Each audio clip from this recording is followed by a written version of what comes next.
Hey guys, how you doing? Welcome back to Townie Talk. I want to tell you a couple things about Donald Trump at this moment. He's nervous as shit about this meeting he has coming up with Putin. And for most of his adult life, at least the last 30 or 40 years, he's been in business with the Russian mob. He was in the business of, giving kickbacks to the Italian mob. Before that, Fat Tony Salerno is who helped him get his building built, his first, eponymous shithole tower in New York City.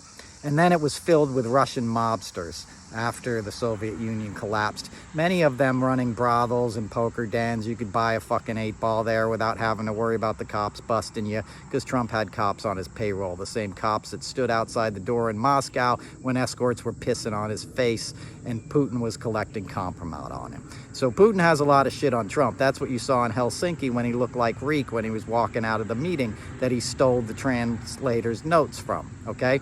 So he's desperate to look like a tough guy to Putin, okay? So this thing that he's doing tomorrow, this press conference about cracking down on DC, that's sort of like red meat to the base, right? Because DC is almost a code word, right? It's like when he says low IQ individual. Trump's a racist. He used the N-word openly on Celebrity Apprentice. NBC knew about it. They chose not to do anything about it, but it was no secret. His racism has never been a secret.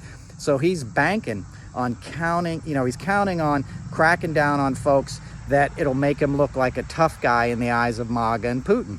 And you need to take this threat seriously, because this guy's been begging for a confrontation. And these jack-offs that he's hiring as ICE agents, a lot of these National Guard guys, Marines have no business in our cities. But what I'm worried about is some hopped-up MAGA guy with a badge, popping off and opening fire on a bunch of innocent people.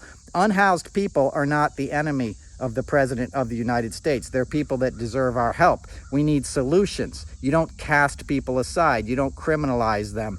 And you don't criminalize an entire city because you're trying to look like a tough guy for your fucking boyfriend in Russia. And I'm not saying that to be homophobic. I'm saying Trump is a suck-up and a kiss-ass, and he knows Putin is the real boss. And in the meantime, he's leaving Ukraine in the lurch, and that's pathetic. It's the most undemocratic, un-American thing I can imagine. So if you voted for this imbecile because you think this is all cute and funny, first of all, you're about to get your ass handed to you economically when these tariffs kick in. Second of all, you better wise up as to what freedom and liberty really mean and stand for before it's too late, because you're in a fucking mess right now, okay? Wise up, stop this guy, and be on the lookout tomorrow, folks. Don't take the bait. Peace.